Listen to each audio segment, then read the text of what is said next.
मी माझ्या माहेरी जाणार आहे. टिया पण तयार झाली तिची बॅग घेऊन. अंधार दिसतो. आणि टिया टिया कुठे चालली तू? टिया कुठे चालली सांग ना. कशाला चालली? हां बरं ठीक आहे चला. इकडे एक बॅग आहे, इकडे एक बॅग आहे. आता आमचा प्रवास सुरू होणार आहे आणि पहिल्यांदाच आम्ही एस टीने जाणार आहे. बघूया आता कसं कसं काय होणार आहे आपल्या लालपरीने. आणि पूर्ण दिवसभराचा प्रवास असणार आहे. आता 10 वाजलेले आहेत.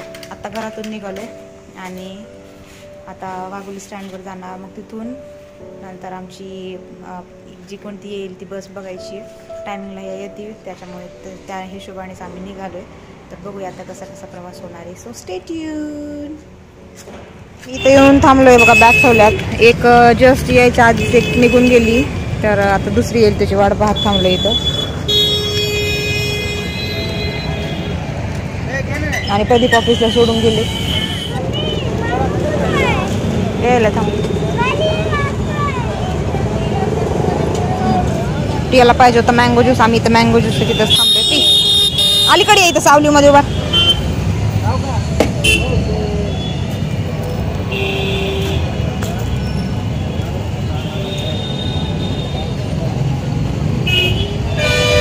छान आहे का?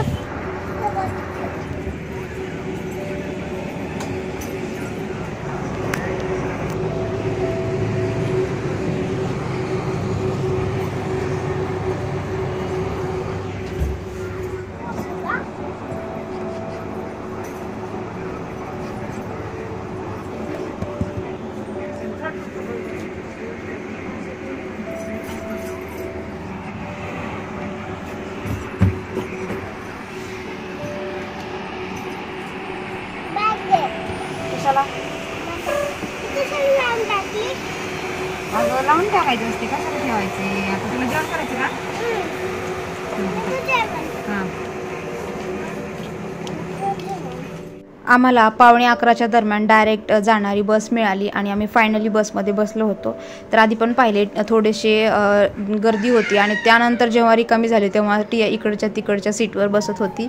तर अशा प्रकारे आमचा फायनली प्रवास सुरू झाला आणि हा प्रवास आमचा 7 ते 8 तासाचा होता. तर मध्ये मध्ये थोडंसं ऊन पण लागत होतं आणि त्याच्या आधी थोडंसं चांगलं पण वाटत होतं. तर चला आता फायनली प्रवास तर सुरू झाला आहे. खायला प्यायला पण सगळं काही आम्ही घेतलं होतं. बसल्या बसल्या टियाचं चालू होतं खाणं आणि तिने हे तिचं टॉय सुद्धा एक आणलं होतं खेळण्यासाठी. आणि लालपरी असल्यामुळे म्हणजे रस्ते असल्यामुळे बऱ्याच वेळेला ना रस्ते वगैरे खराब असतात तर खूप जास्त त्रास होतो. तर हा मध्ये थोडासा रस्ता खराब होता तर इथे थोडंसं गाडी जास्तच हालत होती. आणि अशा प्रकारे फायनली मग आम्ही 7 ते 8 तासाचा प्रवास करून अंबेजोगाईमध्ये पोहोचलो आहोत. तर हे अंबेजोगाईमधील शिवाजी चौक आहे आणि आता सध्या इलेक्शन वगैरे आहे त्यामुळे त्याचे सगळे बऱ्याच ठिकाणी बॅनरसुद्धा लावले होते. आणि फायनली पोहोचल्यानंतर जेव्हा गावामध्ये खरंच खूप भारी वाटत होतं आणि एक वेगळीच फिलिंगसुद्धा येत होती. आणि त्यासोबत पाऊस पण आधी पडून गेला होता ना, त्यामुळे अशा प्रकारचं मस्त असं वातावरण झालं होतं. त्या वातावरणामध्ये खरंच खूप भारी वाटत होतं. तर जेव्हा शिवाजी चौक येतो तर त्याच्या साईडला अंबेजोगाईची जी देवता आहे जोगेश्वरी, तर तिकडे जाण्याची ही कमान आहे. तर ह्या कमानीतून जोगेश्वरी देवीला जाण्यासाठीचा रस्ता आहे.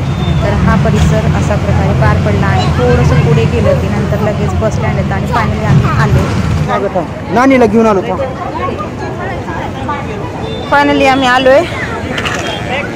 हे आमचं अंबेजोगाईचं बस स्टँड आहे.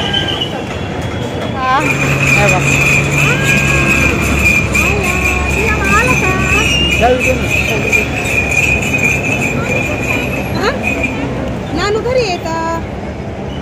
नानू घरी येतं. मी तर विकत आणले टियाला घरा बाहेर.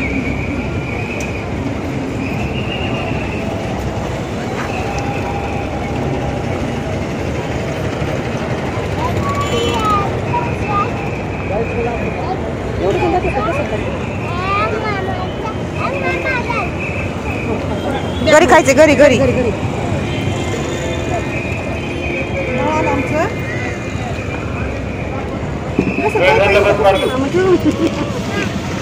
बाय टिया. बाय. मी चालले ना आता पुण्याला. तू अण्णांकडे बसत अंबेजोगाईला. मी कसं काय येऊ बघू टियाला सर एवढे कसे घेऊन बस ना. अरे घरी आल्यानंतर मस्त थोड्या वेळाने लगेच फ्रेश होऊन जेवण केलं आणि संध्याकाळी म्हणजे रात्री पप्पांनी आईस्क्रीम घेऊन आले होते, तर तेच इथं आमचं आईस्क्रीम खाणं चालू आहे. काय खाते टिया? काय खाते तू? कुणी आणले? नानूला थँक्यू म्हणली का? अजून काय आणले दाखव. अजून काय आणले? ज्यूस नाही, स्प्राईट आहे, स्प्राईट.